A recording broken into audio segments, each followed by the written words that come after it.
a nuestra vida diaria. Nosotros miramos mucho a Europa, habíamos mirado mucho el continente europeo allí por marzo, y me parece que incluso el inicio tan fuerte en la Argentina de una cuarentena temprana tuvo que ver con lo que se veía allí en Europa. Ahora, estamos viendo que hay un rebrote, y se lo decía ayer el ministro Trota, pero no cierran los colegios. ¿Por qué? Sí, decididamente. Sí. Perdón.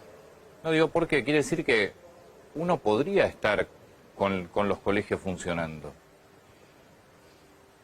Sí, decididamente sí, Antonio. Digamos, nosotros estamos completando la primer curva epidémica en la ciudad y tenemos que terminar de debatir y dialogar con la ciudadanía de los motivos por los cuales Europa rebrotó. Porque si entre todos podemos comprender los motivos y dialogarlos, todos nos podemos comprometer a aportar algo para que eso ocurra de menor manera o no ocurra en la ciudad de Buenos Aires. Entonces, lo primero para entender es que el primer brote fue un brote que sobre todo corrió por las dificultades socioeconómicas de las personas, la gente que está vacinada, los trabajadores esenciales, sobre todo de la salud, pero todos ellos, en los geriátricos, la gente que estaba institucionalizada, en las cárceles. Por allí corrió el primer brote, ese fue el canal de contagio de la ciudadanía en el primer brote. El segundo brote europeo no tiene esta característica, tiene una característica diferente. Es más bien la gente que ha salido a la interacción social, ya sea por vacaciones o por cualquier otro motivo, que se ha cruzado las sociedades y han podido contagiarse de manera cruzada, y luego ha tenido actividades de supercontagio. Se han encontrado grandes grupos de personas en lugares cerrados para encuentros sociales, recreativos, familiares, de baile, de encuentro de todo tipo. Entonces, nosotros lo primero que tenemos que hacer es una buena lectura y un aprendizaje de lo que ocurrió en Europa.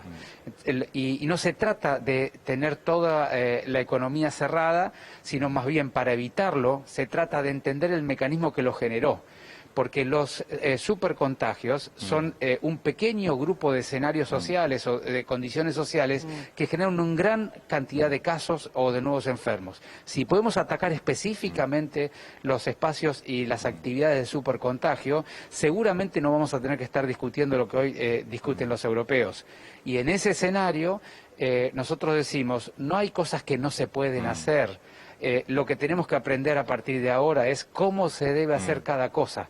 Entonces hay algunas cuestiones como la educativa que requieren muchísimo cuidado porque son lugares potencialmente mal ventilados, así que hay que hacer pequeñas burbujas, hay que tener los lugares con mejor ventilación posible, hay que seguir con los testeos y los controles de los niños y los docentes. Es decir, hay formas de hacerlo, por supuesto que no va a ser siempre lo mismo que antes, pero sí hay formas de hacerlo y nosotros defendemos fuertemente esa actividad. Sí, bueno, yo contaba ayer que volví al gimnasio, un gimnasio en el Gran Buenos Aires, un Sport Club, son grandes, la verdad que son grandes. A mí me preocupa así mucho la rentabilidad, porque después, en términos de protocolo, de distanciamiento, son recontra seguros como están puestos ahora.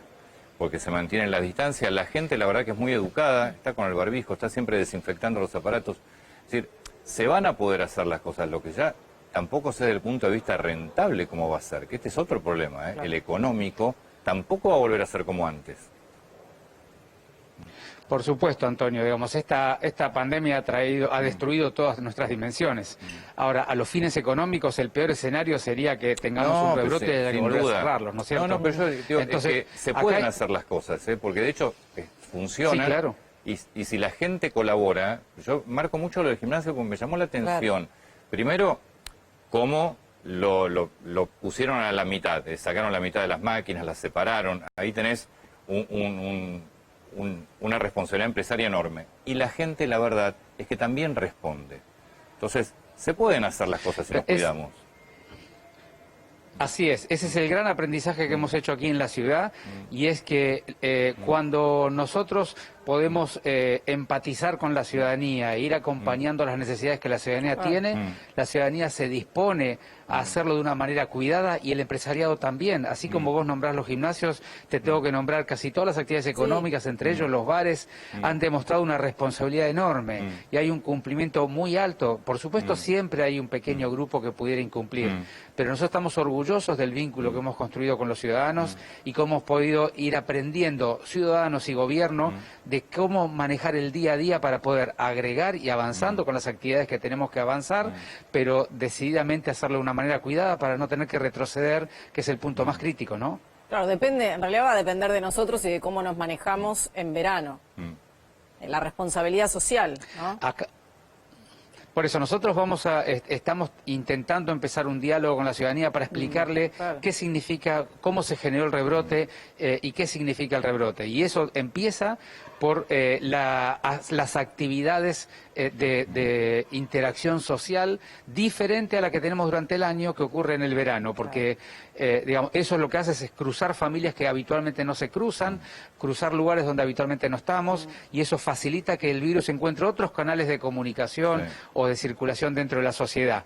Por eso es que yo les decía, hay que entender muy bien cuál fue el grupo social que participó especialmente de este primer brote y cuáles fueron los canales de circulación viral, y este segundo brote probablemente sea diferente, tenga que ver con la relajación del verano, con la sensación de que todo terminó y que ahora ya no nos tenemos que cuidar, y sobre todo luego con los espacios de supercontagio, que perdemos un poco la voluntad para poder distanciarnos o evitarlos, ¿no? El mensaje es este verano, los encuentros sociales al espacio abierto, al aire libre, una fiesta, un encuentro de 10, 20 personas en la playa, en un lugar abierto, pero evitar al máximo los lugares cerrados, y cuando uno está en un lugar cerrado con alguna persona que no convive, abrir las ventanas, a tolerar un poco el calor, pero que el aire corra.